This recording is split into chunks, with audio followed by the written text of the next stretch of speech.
আলহামদুলিল্লাহ, হরিপুর বাজারের সমস্ত দোকানপাট বন্ধ করে দিয়েছেন ব্যবসায়ীরা। গত 2 দিন আগে হরিপুর বাজারের ব্যবসায়ী ও পরগনার মুরব্বীদের সমন্বয়ে একটা ঐতিহাসিক সিদ্ধান্ত নেওয়া হয়। শেখ আব্দুল্লাহ রহমতুল্লাহি আলাইহির স্মৃতি বিজড়িত এলাকা হরিপুরে আগে থেকে এই বাজারে সিডি, টিভি, গান বাজনা প্রকাশ্য নিষেধ করা আছে। এখন থেকে হরিপুর বাজারে প্রত্যেক ওয়াক্ত নামাজের সময় 15 মিনিট করে ব্যবসা প্রতিষ্ঠান বন্ধ রাখার নির্দেশনা দেওয়া হয়েছে। তারই ধারাবাহিকতায় গতকাল বাজারে মাইকিং করে সবাইকে জানানো হয়। আজকে বাজারে সরেজমিনে গিয়ে দেখলাম আলহামদুলিল্লাহ বিষয়টা সবাই খুশি মনে গ্রহণ করেছে। বাজারের প্রায় ব্যবসায়ীরা স্বইচ্ছায় নামাজের সময় দোকান বন্ধ করেছেন, তবে জোরপূর্বক ভাবে কাউকে দোকান বন্ধের নির্দেশ দেওয়া হয়নি বলে জানা গেছে। বিষয়টিকে আপনি কিভাবে দেখছেন? আপনার মন্তব্য কমেন্ট বক্সে জানাতে ভুলবেন না।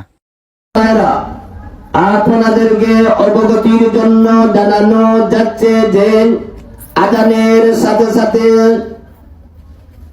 15 মিনিট দোকানপাট বন্ধ রেখে মসজিদে নামাজের জন্য যাওয়ার লাগি সবিনয় অনুরোধ করা হচ্ছে।